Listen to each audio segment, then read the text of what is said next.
আসসালামু আলাইকুম। ওয়াইফাইটা আমি ইউজ করতেছি, তো আমার অলরেডি 300 জিবি হয়ে গেছে আজকে সকালে দেখলাম। তো আমরা দেখবো যে রবির কি স্পিড লিমিট হয় কিনা। যদিও আমরা জানি যে রবিতে লিমিট স্পিড হয় না, তারপরে আজকে আমরা সরাসরি দেখবো যে আসলে স্পিড লিমিট হয় কিনা। তো এখানে দেখেন আমি লগ ইন করে ফেলছি। এখন দেখতে পাচ্ছেন যে এখানে ইউজ হচ্ছে 303.94 জিবি। তার মানে 300 জিবি ক্রস হয়ে গেছে। আর আমি জাস্ট এই স্ট্যাটিস্টিক্সটা পাওয়ার জন্য আমি 500 জিবি একটা প্ল্যান করে রেখেছিলাম, যার কারণে আমার এখানে একটা ইউজেস দেখাচ্ছে আর রিমেইনিং দেখাচ্ছে। তো আমাদের 300 জিবি ক্রস হয়ে গেছে। এখন আমরা যদি স্পিডটা একটু টেস্ট করি, একটু আগে আমি স্পিডটা টেস্ট করেছিলাম, সেখানে 21.18 আর আপলোড 8.90 পেয়েছি। সো আমি লাইভে এখন আরেকবার করে দেখি যে আসলে কত পাওয়া যায়। আর আরেকটা কথা বলে রাখি, আজকে শুক্রবার। তো আমার লোকেশনে শুক্রবারে আসলে মানে নেটওয়ার্কটা একটু স্লো হয়ে থাকে সবসময়ই দেখলাম, কিন্তু এই শুক্রবারটা দেখতেছি যে না, মোটামুটি স্পিডটা ভালোই আছে। বাট এর আগের শুক্রবারে আমি দেখলাম যে বিশেষ করে নামাজের পরে বা নামাজের আগের যে সময়টা, এই সময়টাতে 10 Mbps এর আশেপাশে স্পিড থাকে, কিন্তু আজকে দেখলাম যে না, মোটামুটি 20-এর উপরে বা 20-এর কাছাকাছি থাকতেছে। সো ভালোই বলা যায়। আর এখন দেখতেছেন আপনারা আমাদের অলরেডি ডাউনলোড স্পিড চলে আসছে 20.64 জিবি, সরি 64 MB। আর আপলোড 7.46 MB। সো আমরা দেখতে পেলাম যে 300 জিবি ক্রস করার পরেও আমাদের যে ইন্টারনেট স্পিডটা, এটা কিন্তু কমে নাই। পাশাপাশি আরেকটা জিনিস বলে রাখি, রবির যে ওয়াইফাই রাউটার, এই রাউটারে আমাদের রবি অথবা এয়ারটেল সিম ছাড়া অন্য কোনো সিম চলে না।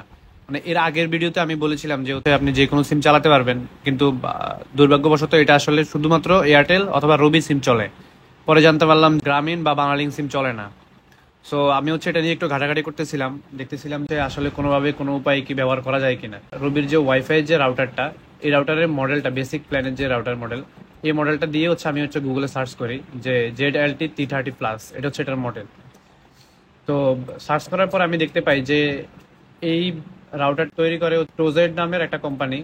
এই যে টোজেড ক্যাংউই, এটা সম্ভবত চাইনিজ একটা কোম্পানি এই রাউটারটা তৈরি করে অথবা ব্র্যান্ডিং করে, দুইটা একটা হবে। যে এই যে এখানে দেখতে পাচ্ছেন যে মডেল ZLT T30+, আর এখানে দেখতে পাচ্ছেন ওদের ব্র্যান্ডিং। কিন্তু রবির যে রাউটার, ওইখানে কিন্তু এই ব্র্যান্ডিংটা নাই। পাশাপাশি এখানে ছোট ছোট করে যে লেখাগুলো আছে, এগুলোও কিন্তু নাই। রবির রাউটারে শুধুমাত্র এই বেসিক যে ইনফরমেশনগুলো, এগুলোই থাকে। কিন্তু কাঠামোগত বা ভিতরে যত কিছু আছে সবকিছুই একই রকম। এরা যদিও ব্র্যান্ডিং করে, কিন্তু এদের এখানে কিন্তু এদের যে রাউটার আছে, এই রাউটারে এখানে কিন্তু এই মডেলটা নাই। কিন্তু এই মডেলটা আবার আছে আরেকটা কোম্পানিতে, সেটা এটাও আরেকটা কোম্পানি, রুইও সম্ভবত। এখানে T30, এখানে প্লাসটা নাই, T30। কিন্তু সবকিছু একই রকম। যেমন ব্যাটারি 2500 mAh বিল্ট ইন, আমাদের এখানেও 2500 mAh। এরপরে 4x এক্সটার্নাল এন্টেনা, এটাও ঠিক আছে। রাউটারের দেখতেও একই রকম। 150 Mbps নেটওয়ার্ক, এটাও ঠিক আছে। সব কিছু একই রকম। এই যে ব্যাক সাইড দেখতেছেন, এখানেও একই রকম, সবকিছু একই রকম।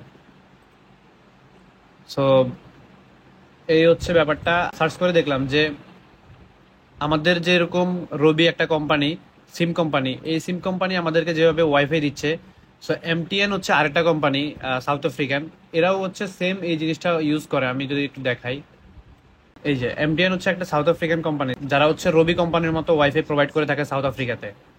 একই রকম রাউটার, জাস্ট ব্র্যান্ডিং আলাদা, এরপরে কালার আলাদা, দ্যাটস ইট। আর সবকিছুই একই রকম। ওদের যে রাউটারের ফার্মওয়্যারটা, এটা ইউআইটা ভিন্ন, কিন্তু বাদ বাকি সবকিছুই একই রকম। এই যে এখানে আমি একটু দেখাই দিচ্ছি।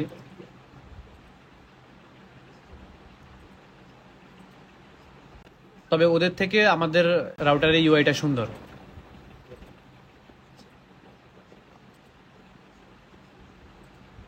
তো আমি ট্রাই করছিলাম আসলে যে এই রাউটারে যদি কোনো ফার্মওয়্যার পাওয়া যায়, মানে যেটা ডিফল্ট ফার্মওয়্যার, কোনো কোম্পানির আন্ডারে না, ওই ফার্মওয়্যারটা যদি পাওয়া যায়, এটাতে যদি আপগ্রেড করতে পারি, তাহলে হয়তো যে কোনো সিম চলবে। তখন আবার আরেকটা জিনিস মাথায় রাখতে হবে যে তখন রবির সিমের বা রবির ওয়াইফাই সিমের যে বাইন্ডিং করে দেওয়া, ওই সিমটা আবার তখন চলবে কিনা, এটা আসলে বলা যায় না। তো এটা জাস্ট রিসার্চ পারপাসে আমি জাস্ট দেখতেছিলাম আর কি, যে আসলে কাজ করবে কিনা, বা ফার্মওয়্যারটা খুঁজতেছি, কিন্তু আসলে পাইতেছি না। তো আজকের ভিডিও এখন পর্যন্তই। নতুন কোনো তথ্য থাকলে পরে একটা ভিডিও বানিয়ে আপনাদের সাথে শেয়ার করবো। আসসালামু আলাইকুম।